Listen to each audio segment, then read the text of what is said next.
नमस्कार दोस्तों, मैं राम बाबू आपका अपना परिवार इस स्टडी पॉइंट में आप सभी का स्वागत करता हूं। आइए आज के इस वीडियो में बीएसीबी अर्थात Bihar board Patna class 10th social science आपका इकोनॉमिक्स का सलूशन लेकर के हम इस वीडियो में आप सबके बीच में आए हैं। यह वीडियो बिहार बोर्ड को मद्देनज़र रखते हुए बनाया गया है, जो कि चैप्टर 5 एम्प्लॉयमेंट एंड सर्विस रोजगार एवं सेवाएं से संबंधित है। इस वीडियो में उन सभी चीज़ों को कवर किया गया है जो आपको एग्ज़ाम व्यू से पूछा जाता है। इसमें कई क्वेश्चन हैं जो एग्ज़ाम में पूछे भी गए हैं। आप इस वीडियो को शुरू से लेकर के अंत तक देखेंगे तो वहीं आपको समझ में आएगी कि सच में क्वेश्चन आए हैं क्या। हम आशा करेंगे कि ये वीडियो आपको हेल्पफुल लगे। तो चलिए अब बिना देरी किए हुए हम इस वीडियो को स्टार्ट करते हैं। हाँ, इसके डिस्क्रिप्शन बॉक्स में भी कई वीडियो का लिंक दिया गया है, आप वहाँ से भी जा कर के इस वीडियो को और वीडियो को देख सकते हैं। 1. सही विकल्प चुनें। प्रश्न 1. आर्थिक विकास का तीसरा क्षेत्र क्या है? क. कृषि क्षेत्र, ख. विज्ञान क्षेत्र, ग. शिक्षा क्षेत्र, घ. सेवा क्षेत्र। उत्तर घ. सेवा क्षेत्र। प्रश्न 2. मानव पूंजी के प्रमुख घटक कितने हैं? क. 6, ख. 4, ग. 5, घ. 8। उत्तर ग. 5। प्रश्न 3. कौन बीमारू BIMARU राज्य नहीं है? क. बिहार, ख. मध्य प्रदेश, ग. उत्तर प्रदेश, घ. उड़ीसा। उत्तर घ. उड़ीसा। दोस्तों, हम आपको यहाँ पे बता दें कि ऑप्शन जो आपको यहाँ पे दिया गया है बिहार, मध्य प्रदेश, उत्तर प्रदेश, ये तीनों के तीनों बीमारू राज्य में शामिल है। और एक और होता है राजस्थान, जो कि वो भी बीमारू राज्य है। उड़ीसा इसमें क्या है कि बीमारू राज्य नहीं है। जैसा कि आपको BIMARU से ही इन राज्यों का पता चलता है। जैसे BI से बिहार, MA से मध्य प्रदेश और R से राजस्थान और U से यूपी अर्थात उत्तर प्रदेश। चलिए आगे बढ़ते हैं। उड़ीसा। प्रश्न 4. कौन सी सेवा गैर सरकारी है? क. सैन्य सेवा, ख. वित्त सेवा, ग. मॉल सेवा, घ. रेल सेवा। उत्तर ग. मॉल सेवा। प्रश्न दोस्तों, यहाँ पे क्वेश्चन में कहा जा रहा है कि कौन सी सेवा गैर सरकारी है, यानी कि सरकारी सेवा नहीं है। तो मॉल जो है एक प्राइवेट सेवा है, इसलिए यह सरकारी सेवा नहीं है। 5. ऊर्जा का मुख्य स्रोत क्या है? क. कोयला, ख. पेट्रोलियम, ग. विद्युत, घ. इनमें से कोई नहीं। उत्तर घ. इनमें से कोई नहीं। लघु उत्तरीय प्रश्नोत्तर। दोस्तों, अब हम आपको लघु उत्तरीय क्वेश्चन का आंसर करा रहे हैं। इसके बाद दीर्घ उत्तरीय का भी प्रश्न का उत्तर आएगा। आशा करेंगे कि आपको यह वीडियो हेल्पफुल लगे। यहाँ पे यदि आपको लगे कि यह जो क्वेश्चन का आंसर है स्पीड में है, तो आप इसका आंसर के लिए स्लो मोशन में इस वीडियो को देख सकते हैं और अपने क्वेश्चन को, उत्तर को नोटबुक में दर्ज करते हुए चलेंगे। प्रश्नोत्तर। प्रश्न 1. बाह्य स्रोत आउटसोर्सिंग किसे कहते हैं? उत्तर जब बहुराष्ट्रीय कंपनियां या अन्य कंपनियां संबंधित नियमित सेवाएं स्वयं अपनी कंपनियों की बजाय किसी बाहरी या विदेशी स्रोत या संस्था या समूह से प्राप्त करती हैं तो उसे बाह्य स्रोती कहा जाता है। प्रश्न 2. सूचना प्रौद्योगिकी इंफॉर्मेशन टेक्नोलॉजी से जुड़े 5 सेवा क्षेत्र को बतलाएं। उत्तर सूचना प्रौद्योगिकी के 5 सेवा क्षेत्र इस प्रकार हैं। 1. कंप्यूटर सेवाएं। 2. विज्ञापन। 3. सुरक्षा। 4. कानूनी सेवाएं।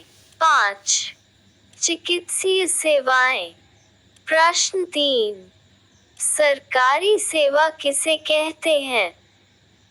उत्तर जब देश व राज्य की सरकार लोगों को काम के बदले मासिक वेतन देती है और इनसे विभिन्न क्षेत्रों में काम लेती है तो उसे सरकारी सेवा की सूची में रखा जाता है। सरकारी सेवा के कुछ व्यापक क्षेत्र का उदाहरण इस प्रकार है: सैन्य सेवा, शिक्षा सेवा, स्वास्थ्य सेवा, अभियंत्र सेवा, वित्त सेवा, बैंकिंग सेवा इत्यादि। प्रश्न 4. गैर सरकारी सेवा किसे कहते हैं? उत्तर जब सरकार अपने द्वारा संचालित विभिन्न कार्यक्रमों को गैर सरकारी संस्थाओं के सहयोग से लोगों तक पहुंचाने का काम करती है अथवा लोग स्वयं अपने प्रयास से ऐसी सेवाओं के सृजन से लाभान्वित होते हैं, तो उसे गैर सरकारी सेवा के अंतर्गत रखा जाता है। जैसे ब्यूटी पार्लर, दूरसंचार सेवाएं, बैंकिंग सेवाएं, स्वरोजगार सेवाएं, बस सेवा, विमान सेवा इत्यादि। इनमें से कुछ सेवाएं ऐसी हैं जो सरकारी एवं गैर सरकारी दोनों ही स्तर पर चलाई जाती हैं। खासकर यातायात सेवाएं, शिक्षा सेवाएं, स्वास्थ्य सेवाएं, दूरसंचार सेवाएं, बैंकिंग सेवाएं इत्यादि का क्षेत्र इतना व्यापक है कि सरकार अकेले सक्षम नहीं है। प्रश्न 5. आधारभूत संरचना किसे कहते हैं? उत्तर आधारभूत संरचना के अंतर्गत 2 आधारभूत आर्थिक संरचनाएं आती हैं।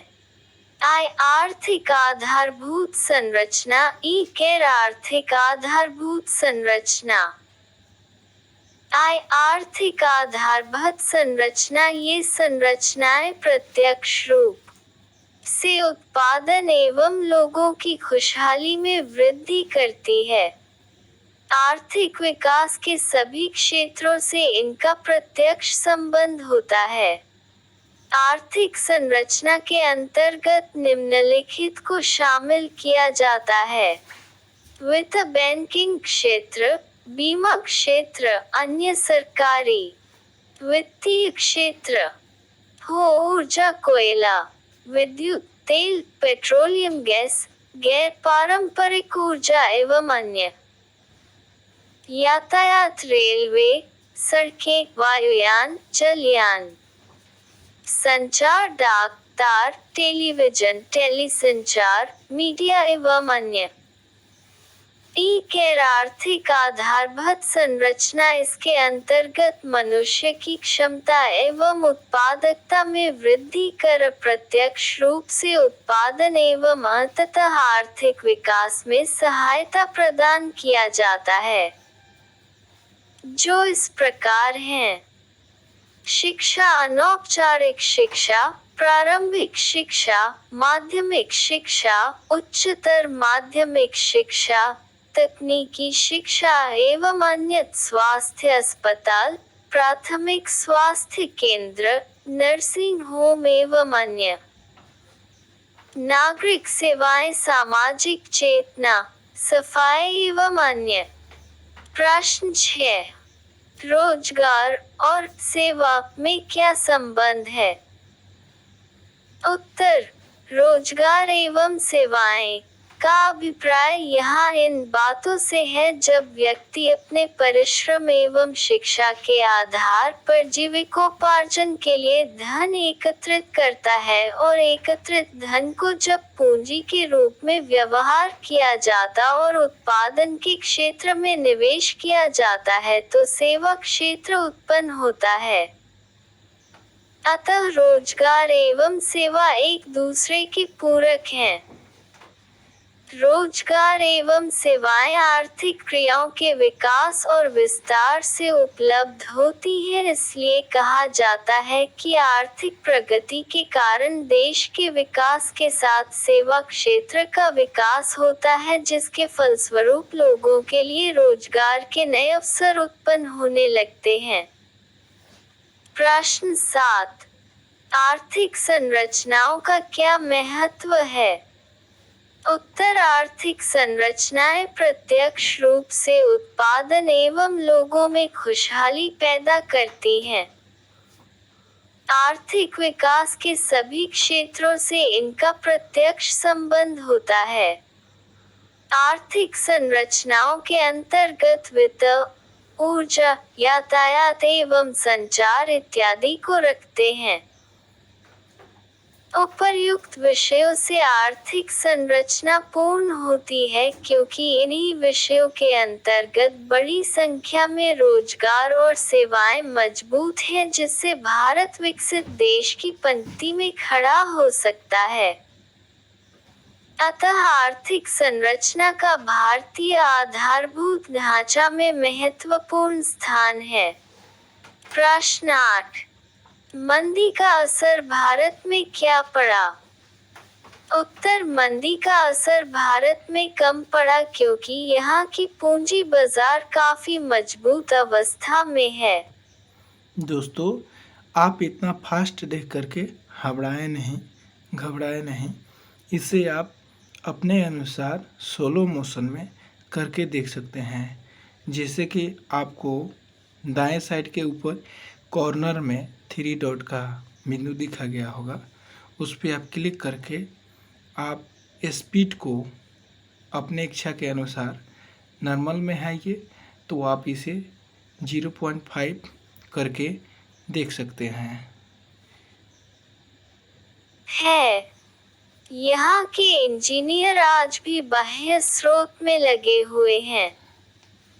खासकर भारत का सूचना प्रौद्योगिकी सेवा क्षेत्र काफी मजबूत है और पूरे विश्व में हमारे इंजीनियरों का स्थान अव्वल है।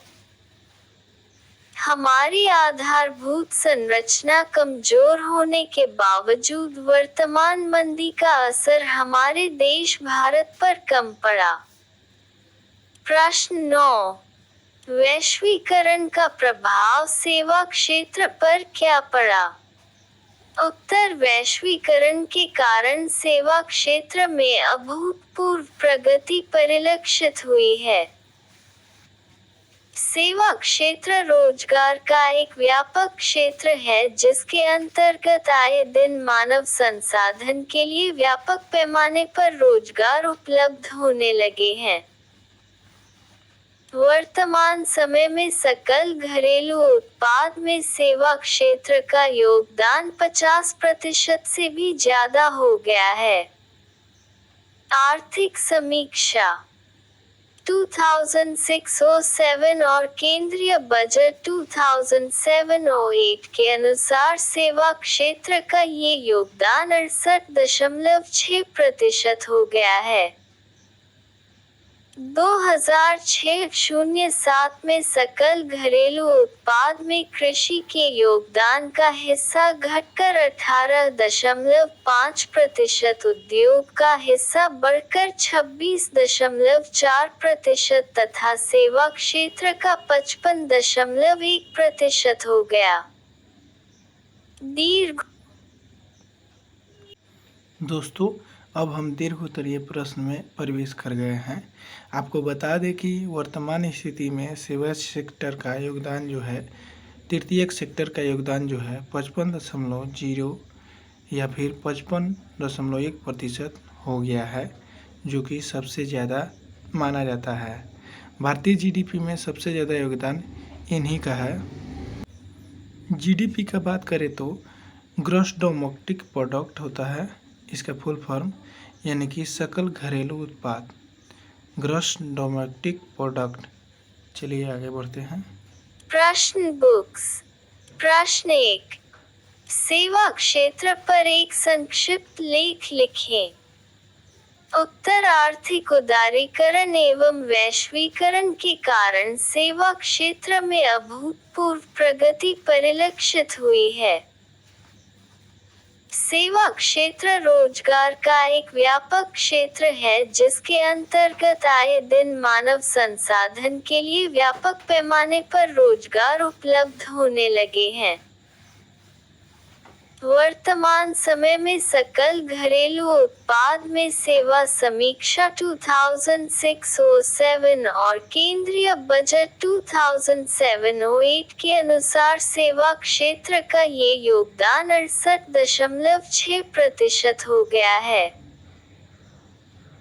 2006-07 में सकल घरेलू उत्पाद में कृषि के योगदान हिस्सा घटकर 18.5%, उद्योग का हिस्सा बढ़कर 26.4% तथा सेवा क्षेत्र का 55.1% हो गया है।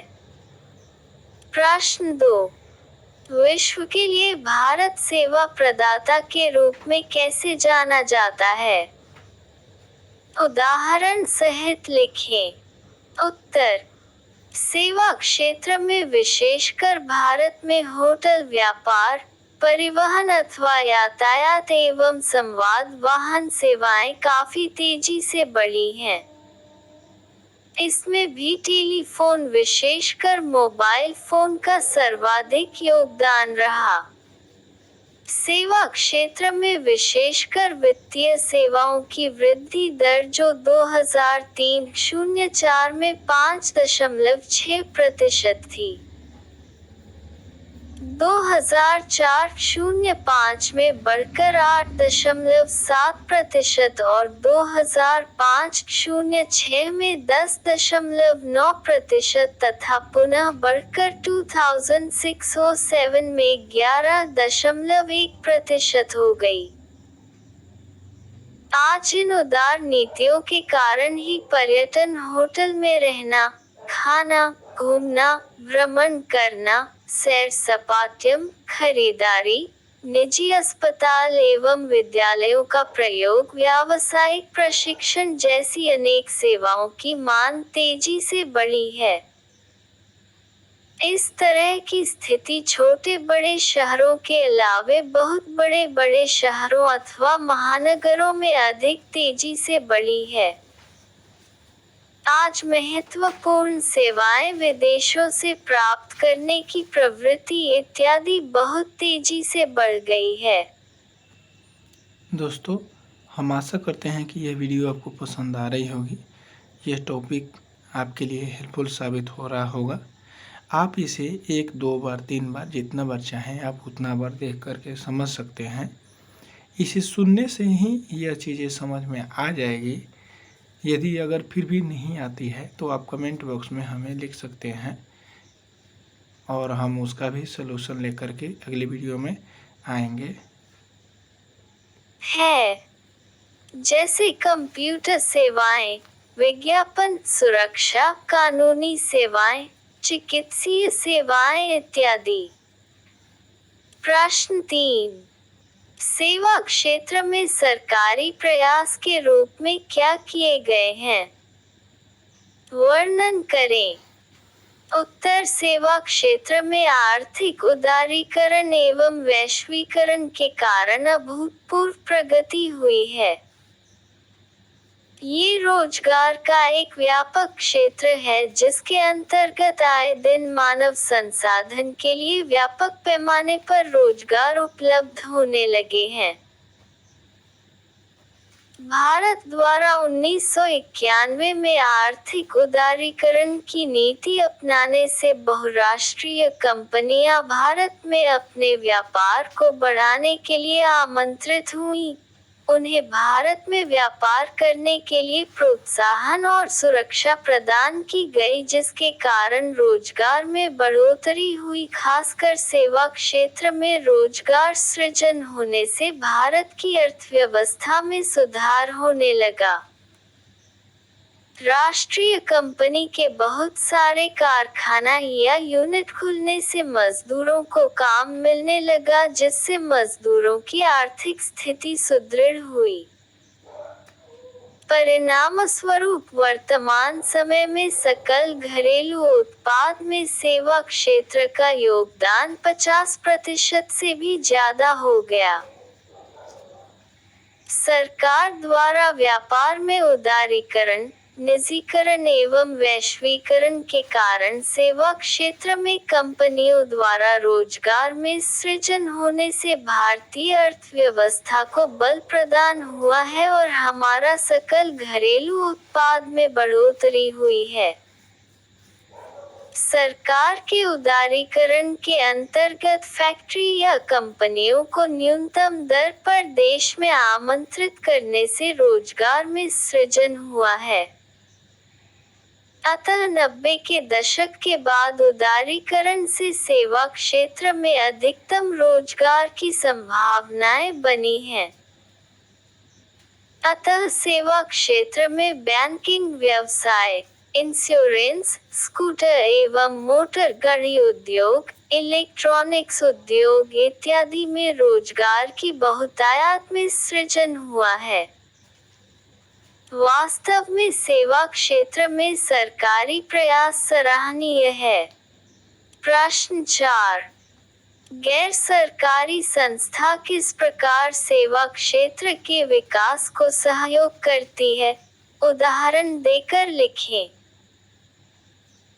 उत्तर: जब सरकारी अपने द्वारा संचालित विभिन्न कार्यक्रमों को गैर सरकारी संस्थाओं के सहयोग से लोगों को पहुंचाने का कार्य करती है अथवा लोग स्वयं अपने प्रयास से ऐसे सेवाओं के सृजन से लाभान्वित होते हैं तो उसे गैर सरकारी सेवा के अंतर्गत रखते हैं। इसके अंतर्गत ब्यूटी पार्लर, दूरसंचार सेवाएं, बैंकिंग सेवाएं, स्वरोजगार सेवाएं, बस सेवा, विमान सेवा इत्यादि हैं। इन गैर सरकारी सेवा क्षेत्र से अधिकतम रोजगार का सृजन होता है जिससे सकल घरेलू उत्पाद में बढ़ोतरी होती है। गैर सरकारी सेवा के स्तर में सुधार होता है। भारत की बढ़ती हुई जनसंख्या लाभ की दिन प्रतिदिन आवश्यकता असीमित होती जा रही है। इन आवश्यकताओं की पूर्ति के लिए अर्थव्यवस्था में विभिन्न प्रकार के उद्योगों का विस्तार हो रहा है। नए नए कवल कारखाने खोले जा रहे हैं। गैर सरकारी के अंतर्गत विभिन्न रोजगार के अवसर होने से सेवा क्षेत्र में बढ़ोतरी हो रही है। लोग सेवा क्षेत्र में जाने को उद्यत हो रहे हैं क्योंकि पारिश्रमिक गैर सरकारी संस्था द्वारा ज्यादा दिया जा रहा है जिससे लोगों की रुचि गैर सरकारी संस्था की तरफ बढ़ रही है। गैर सरकारी संस्था सेवा क्षेत्र के विस्तार को महत्वपूर्ण सहयोग प्रदान करती है। प्रश्न 5। वर्तमान आर्थिक मंदी का प्रभाव भारत के सेवा क्षेत्र पर क्या पड़ा? लिखें। उत्तर: वर्तमान मंदी के कारण सेवा क्षेत्र काफी प्रभावित हुआ है। उपभोक्ताओं की मांग बढ़ी है परंतु उत्पादकों को लागत मूल्य से भी कम आय प्राप्त हो रही है। यही कारण है कि विकसित राष्ट्रों से तकनीकी वैज्ञानिकों को छंटनी कर रोजगार से मुक्त कर दिया गया। इसका प्रभाव भारत के उन वैज्ञानिकों पर भी पड़ा जो दूसरे राष्ट्र में रोजगार कर रहे थे। उत्पादकों को उत्पादन क्रिया शिथिल करना पड़ गया। अत्यधिक घाटे के कारण विकसित राष्ट्रों में आत्महत्या करने जैसी घटनाएं होने लगी। कई वित्तीय संस्थाओं को अमेरिका में अपनी सेवा बंद कर देनी पड़ी। इस प्रकार वर्तमान मंदी का प्रभाव विकसित राष्ट्रों पर काफी प्रतिकूल पड़ा। भारत पर इसका असर कम पड़ा क्योंकि यहाँ का पूंजी बाजार काफी मजबूत अवस्था में अभी भी है। यहाँ के इंजीनियर आज भी बाह्य स्रोती में लगे हुए हैं। खासकर भारत का सूचना प्रौद्योगिकी सेवा क्षेत्र काफी मजबूत है और पूरे विश्व में हमारे इंजीनियरों का स्थान अव्वल है।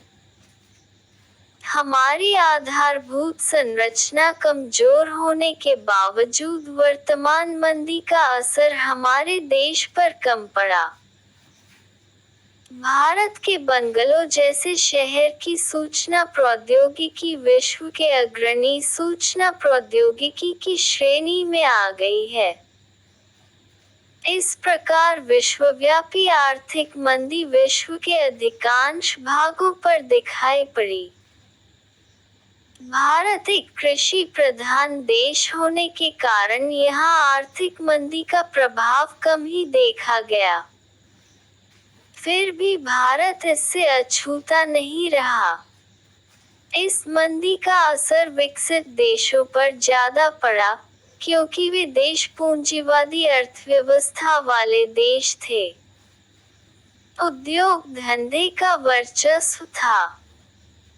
भारतीय पूंजी बाजार की मजबूती, उच्च मानवीय श्रमिक की दक्षता एवं विशाल श्रम शक्ति के कारण यह आशा व्यक्त की जाती है कि भारत 21वीं शताब्दी में विकसित देशों की श्रेणी में आ सकेगा। अतः ये कहना होगा कि वर्तमान में आर्थिक मंदी का असर अमेरिका, ब्रिटेन, जर्मनी, चीन, जापान एवं अरब देश इत्यादि पर ज्यादा प्रभावी था, परंतु भारत पर इसका असर कम ही था। समाप्त। Study point books by Rambabu sir. Thank you so much for watching the video. दोस्तों, ऐसे ही इंटरेस्टिंग वीडियो के लिए या फिर आपके सब्जेक्ट से ऐसे ही वीडियो के लिए आप इस चैनल पर विजिट कर सकते हैं और अपना सब्जेक्ट बता करके आप अपना सलूशन हमसे प्राप्त कर सकते हैं। हम आशा करते हैं कि यह वीडियो जो है आपको पसंद आई होगी, आपके लिए हेल्पफुल साबित हुआ होगा। इसलिए प्लीज़ दोस्तों, आप इस वीडियो को अपने दोस्तों के पास शेयर ज़रूर करेंगे और एक लाइक तो ज़रूर कीजिएगा।